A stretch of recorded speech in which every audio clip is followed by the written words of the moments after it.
Bonjour à toutes et à tous et bienvenue sur ma chaîne Tarot Énergie. Je suis vraiment ravie de vous retrouver aujourd'hui pour une nouvelle vidéo. Ça fait longtemps que je n'ai pas posté sur ma chaîne, mais je vous retrouve aujourd'hui avec une interview d'un auteur à l'occasion de la sortie de son roman. Et cet auteur n'est autre que mon frère qui s'appelle donc Germain Huck et qui vient de d'auto-publier son deuxième roman, Le Choix des anges. Salut Germain. Et bonjour, et bonjour à tous. Alors, voilà, mais moi j'avais envie de t'interviewer et de parler de ton roman, vraiment de le faire partager, de le faire connaître. Alors, pas seulement parce que tu es mon frère, mais surtout parce que moi j'ai lu ton roman et je trouve que c'est un super bouquin. Donc, j'ai vraiment envie de le faire connaître au plus grand nombre. Je pense en plus que c'est vraiment un bouquin dont le thème pourrait intéresser les personnes qui sont abonnées à ma chaîne, de par les thématiques qui y sont abordées. Donc, je suis vraiment ravie de t'accueillir dans cette vidéo. Merci. Alors, avant qu'on parle du livre, Germain, est-ce que tu pourrais peut-être te présenter et expliquer en quelques mots ton parcours pour que les personnes qui vont nous regarder déjà fassent un petit peu plus connaissance avec toi. Pas de problème. Je m'appelle Germain, donc j'ai 45 ans et donc j'ai toujours baigné dans une ambiance un peu artistique, hein, parce que la musique était très importante dans notre famille et puis les livres, voilà, les mots en général. Et donc j'ai commencé dans l'adolescence à écrire des choses courtes, plutôt de la poésie, des choses comme ça. Et puis petit à petit, j'ai développé, on va dire, enfin, une certaine passion, on peut même le dire, pour l'écriture, donc de nouvelles et puis de romans au final. Voilà. Ouais. Ah, c'est vrai que moi, je me rappelle quand on était petit, d'ailleurs, on blaguait beaucoup avec ça et on te chambrait pas mal, mais tu étais tout le temps en train de bouquiner. Ouais, Il y a la célèbre blague familiale de Germain en train de lire 20 milieux sous les mers, sous un parasol, qui n'a exactement. pas mis un orteil dans l'eau de tout l'été. Donc ça, c'était assez drôle. Exactement. Ok, donc oui, c'est vrai qu'il y a cette atmosphère hyper euh, un télo un petit peu à la maison, donc c'est vrai qu'on Oui. a baigné là-dedans. Et toi, en fait, comment tu es venu alors, parce que tu es passé par plein de phases, il y a aussi eu le cinéma, Oui, il y a eu l'écriture, il y a eu, oui. il y a eu pas mal de choses. Et en fait, depuis quelques années, j'ai l'impression que vraiment, c'est l'écriture qui Je crois que prédomine. c'est là où je peux plus m'exprimer et où j'ai plus les coups des franches. Le cinéma, il faut, pour quelque chose d'à peu près regardable, hein, il faut beaucoup de moyens, beaucoup de temps, une équipe nombreuse.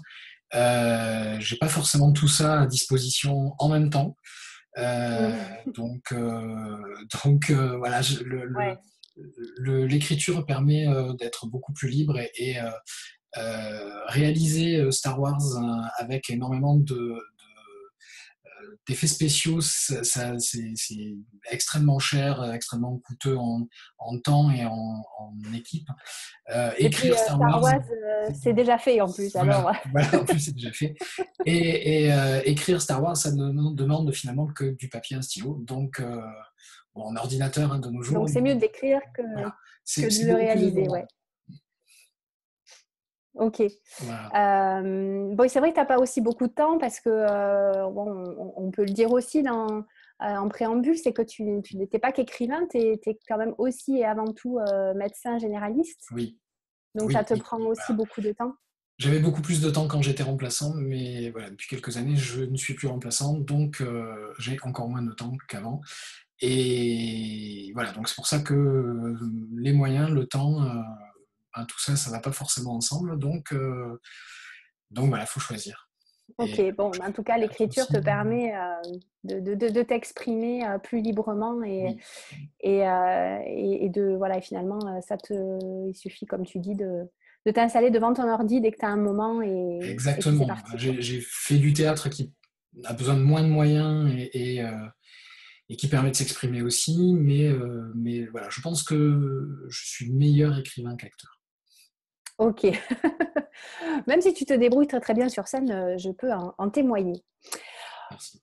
D'accord. Bon, alors moi j'aimerais bien qu'on parle un petit peu de ce roman, le choix des anges, et que tu nous expliques un petit peu comment t'est venue l'idée d'écrire ce roman, un petit peu la genèse de cette histoire, peut-être le titre, enfin voilà, qu'est-ce qui est à l'origine de ce bouquin?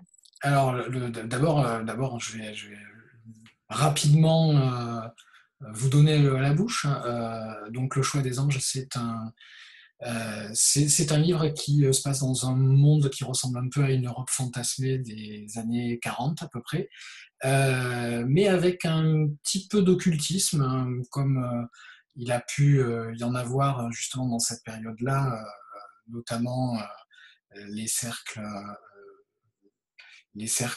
politisés en Allemagne, etc. Mais là, ça se passe donc dans une Europe qui est plus française, sud de la France, on va dire même, même si aucun nom n'est donné, etc. Et dans cette Europe fantasmée, il se mêle quand même un petit peu de technologie, euh, des technologies qu'on connaît bien ici, comme par exemple un ordinateur, euh, des tablettes Un tactiles, GPS, voilà, des choses comme ouais. ça.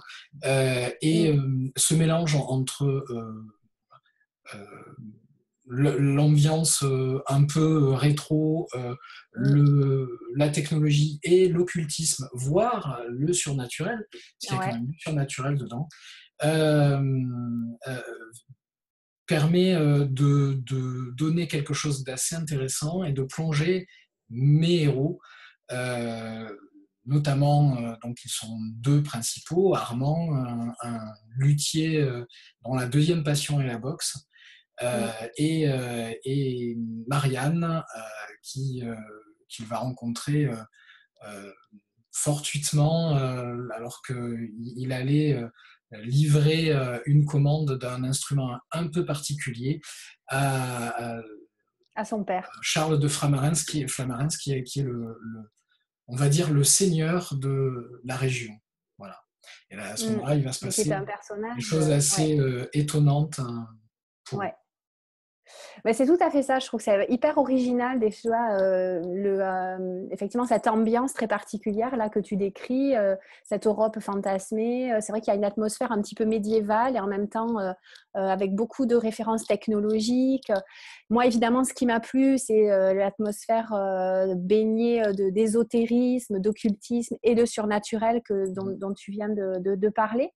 Et c'est vrai que ça forme voilà, une espèce d'alchimie comme ça, très surprenante et en même temps qui fonctionne hyper bien.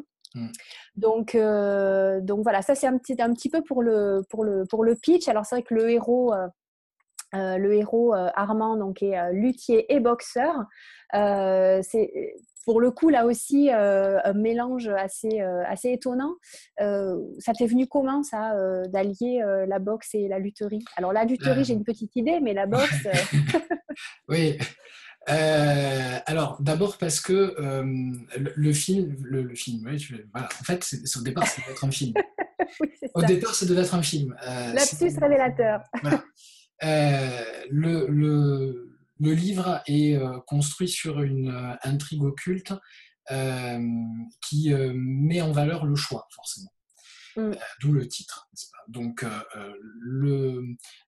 le fait que Armand soit à la fois luthier, donc attiré par quelque chose d'assez euh, fin et délicat, précis, et délicat, ouais. voilà, et boxeur, c'est-à-dire donc attiré par quelque chose de plutôt brut et d'énergie brute, Mm. de confrontation très De physique, violence, ouais. de Mm, violence. C'est en fait la dichotomie du personnage qui mm. sera la dichotomie en fait de tout le livre, parce que bah, l'Europe fantasmée dans laquelle on baigne l'intrigue est à la fois oui médiéval, enfin rétro et technologique, Mm. que le, tout ce balancement entre surnaturel et technologie et traverse tout le livre. Ouais, Et le parcours d'Armand lui-même va être dans le choix. Mais au départ, il aurait dû déjà faire un choix entre la lutherie et la entre boxe. l'un et l'autre. Eh oui, Finalement, il il l'a a pas choisi de fait. pas choisir. Ouais. Et ça, c'est hyper intéressant parce que effectivement, c'est le fil rouge de tout le livre. Et la psychologie même de ce personnage, en fait, elle repose vraiment sur cette ambivalence, cette opposition des contraires. Et puis, il y a aussi toute une réflexion qui traverse le roman sur le bien et le mal, qu'est-ce que c'est Oui. que le bien et le mal, etc. Donc ça, c'est vraiment super riche, même d'un point de vue philosophique aussi. Donc, ok, ça je trouve que c'est vraiment intéressant de comprendre. Enfin, on le sent hein, de toute façon que c'est un bouquin qui est construit.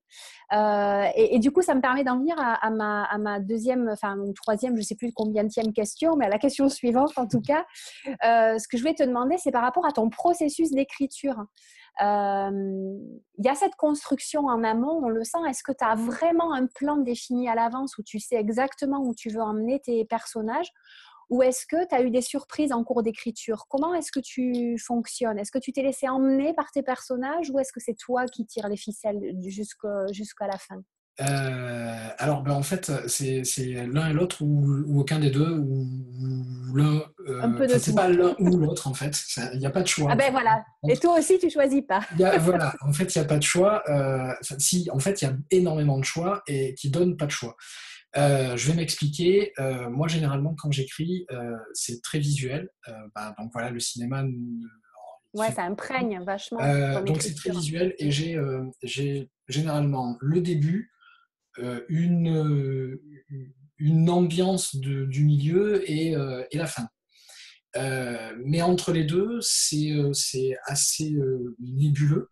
Alors j'ai une ambiance, j'ai des couleurs, je vois des scènes en particulier, parfois très précisément, parfois pas. Et donc ensuite, il faut construire là-dessus une intrigue qui soit un minimum cohérente Ouais. euh, et voilà, qui n'aille pas un peu dans tous les sens. Alors, dans un premier temps, je commence par écrire au kilomètre, comme on dit. Et puis, donc, c'est dans ces moments-là que généralement les personnages ou la situation m'emmène assez loin. Hmm. Et donc, souvent, ça me plaît pas mal, mais ensuite, il faut remanier, se poser beaucoup de questions pour que les choses restent dans la cohérence. Parce que Ouais, ouais. les personnages peuvent vouloir aller un peu n'importe où, même si leur psychologie peut être un minimum définie au départ. Mais il faut creuser, il faut développer, il faut. Donc, au fur et à mesure, on est obligé d'opérer beaucoup de choix, en fait, Ouais, beaucoup de choix, de manière à pas avoir trop de choix vers la fin. ouais, Parce que la d'accord. fin, pour moi, était importante, il se passait quelque Ouais. chose qui. C'est vraiment un dénouement très très particulier, donc il Voilà, fallait que ça converge vraiment vers là. vers ça, quoi. Ouais. J'avais vraiment besoin de ça, et donc, si je laissais les personnages faire leur choix euh, naturellement, les Mm. miens étaient bridés. Ouais. Donc, il a C'est fallu. quand même toi qui commande, hein? Oui, c'est moi qui commande. Là, c'est d'ailleurs une des choses assez intéressantes dans le processus d'écriture, c'est qu'on commande tout, Ouais, tu tout restes presque. le Deus in ex Voilà, machina le du truc. démiurge, ouais, voilà. Ouais, d'accord. Ouais, non, c'est intéressant parce que finalement, c'est vraiment un travail d'orfèvre. Il y a un savant mélange entre un peu de lâcher prise et Oui, de naviguer à vue entre certaines étapes clés du roman et en même temps un fil rouge, une trame qui fait que tu sais quand même ce que tu as envie là où tu as envie d'aboutir, quoi. oui, oui. Et entre les deux, par contre, il y a une certaine zone de liberté pour les personnages aussi. Ouais, Et puis pour moi, pour en rajouter, pour rajouter dans leur parcours, dans leur psychologie, voilà, d'enrichir un peu tout ça. ok, d'accord. Alors moi, j'aimerais bien qu'on revienne, Germain, sur la dimension un peu ésotérique, occulte, Mm. hein, spirituelle même, je dirais, de ton livre. Euh, Moi, j'avoue qu'en le lisant, alors bon, je te connais bien, donc j'étais pas surprise de trouver certains ingrédients dans ton livre. Mais c'est vrai que la façon dont tu l'as abordé, et puis il y a des choses aussi très sombres. Mm. Et comme c'est vrai que tu as une écriture très visuelle et très évocatrice, en fait, justement, des scènes, tu as une écriture très cinématographique.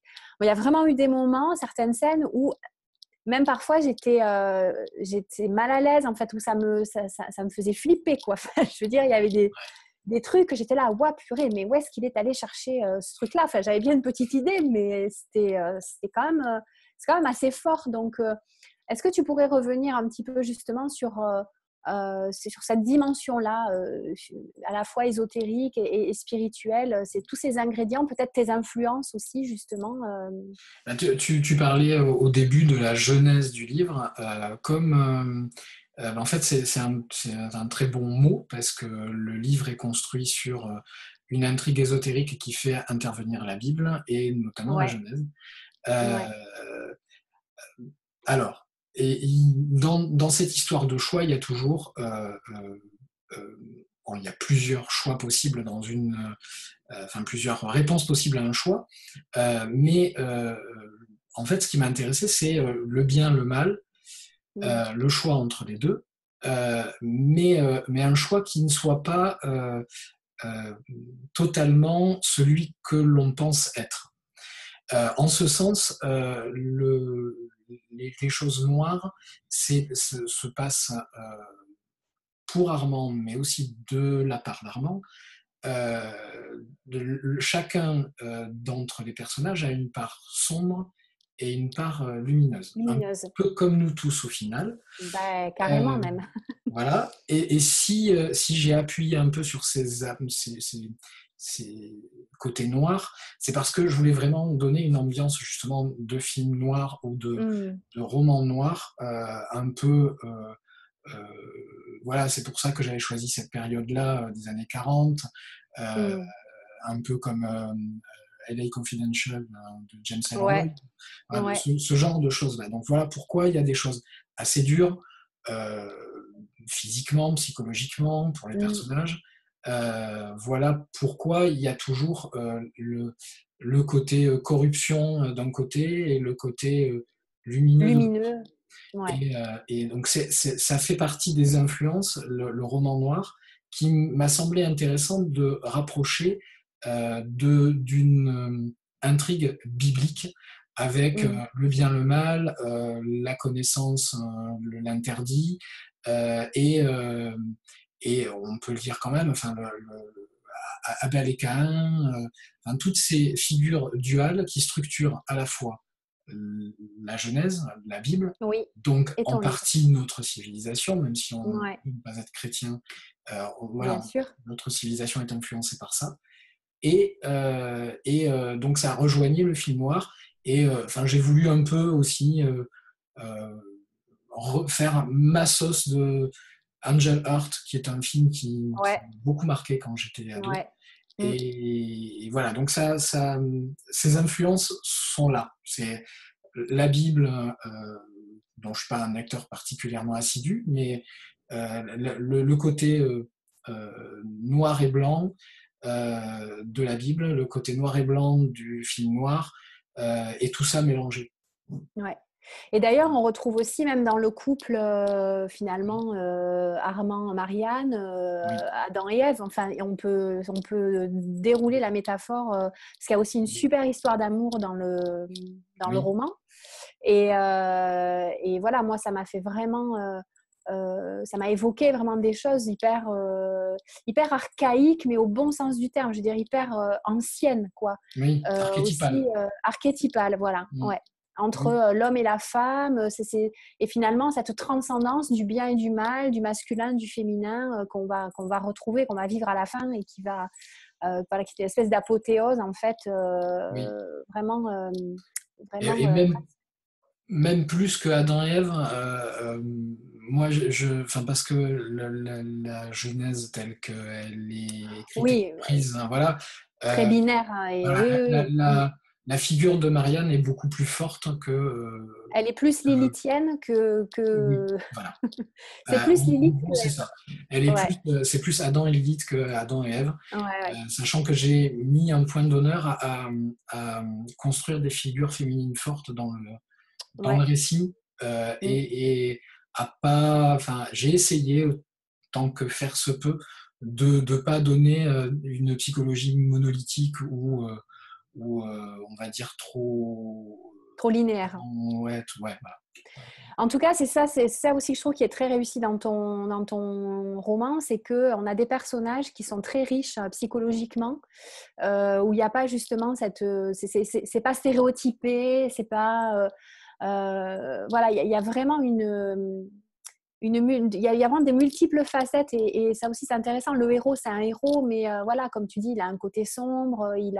il a ses parts d'ombre, il a à la fois cet attrait pour les choses subtiles, délicates, la beauté, etc., l'artistique, et puis en même temps, voilà, il peut se révéler être une espèce de bête sauvage au combat. Enfin, et même ces figures féminines, elles sont vraiment très belles. Je trouve que c'est un bel hommage, voilà, à la puissance du féminin aussi. Et elles sont très très intéressantes ces femmes dans ton livre, y compris la meilleure amie d'Armand, Mm, cette espèce de chanteuse sulfureuse comme ça. mm. Voilà, c'est vraiment très beau. Il y a des personnages vraiment féminins qui sont à la fois très lumineux et il y en a d'autres qui sont purement diaboliques aussi, Oui. mais c'est jamais caricatural et ça, c'est voilà, c'est très subtil. Bah, merci, parce que j'ai pas mal bossé pour ça, effectivement, au Ouais, départ. ouais, On a tous ouais. Mm, tendance à être attirés, entre guillemets, par des... Donc, tu parlais d'archétypes tout à l'heure, donc voilà, des archétypes forts qui, donc, mm, forcément, euh, mm.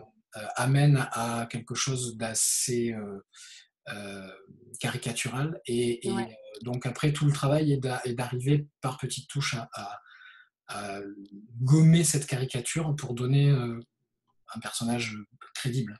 Ouais, et plus complexe, plus humain finalement. Oui. Donc, ouais. En tout cas, c'est très réussi. Euh, alors, Germain, on le commande où ton livre? Comment on peut se le procurer, ce super Alors, comment génial on peut se le roman? procurer? Ben, de deux manières. Il existe donc physiquement, tu le tiens dans tes mains, Ouais, sur Amazon. version papier Voilà, sur sur Amazon, Amazon. Voilà, pour la 296 version pages. papier. Voilà. Mm. En version numérique aussi. Alors, il n'est pas sur Amazon en version numérique parce que je ne sais pas pourquoi Amazon a l'air de trouver que le concept biblique, etc., ça a l'air de les gêner, je pense. Ouais, d'accord. Voilà, mais il peut être trouvé sur plein d'autres plateformes, sur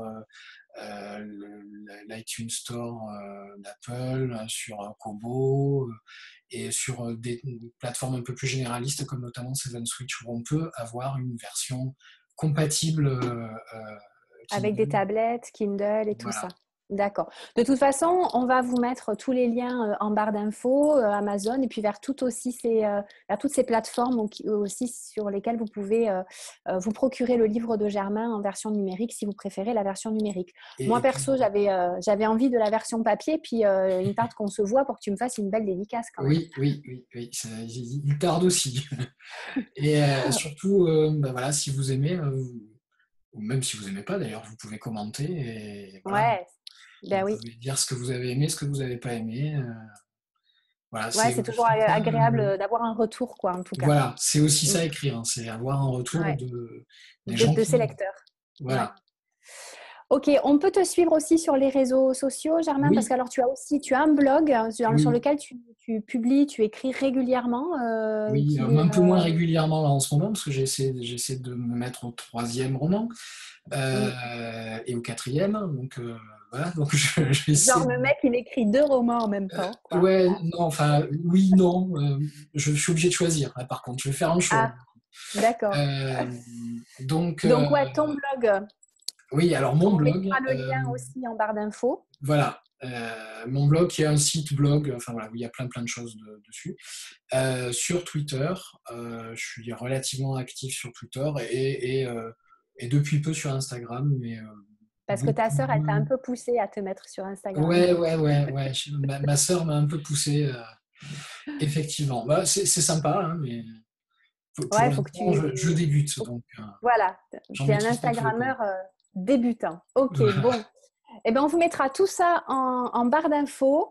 En tout cas, voilà, moi j'espère que vous allez être nombreuses et nombreux à vous procurer le livre de Germain et à le lire parce que vraiment, c'est un super bouquin. C'est un magnifique roman, c'est hyper bien écrit, c'est original. Voilà, moi j'ai eu vraiment du mal à le poser. Je l'ai emporté quand j'étais partie en Grèce, à Santorin, pendant une semaine et vraiment, ça m'a happée. Donc, j'espère que vous serez nombreux à découvrir son livre. Merci beaucoup, Germain, pour cette interview.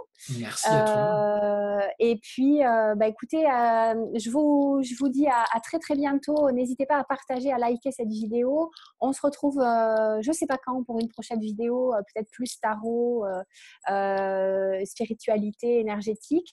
En tout cas, je vous embrasse bien fort et je vous dis à très bientôt. À bientôt, À bientôt. Germain. Gros bisous. Bye bye.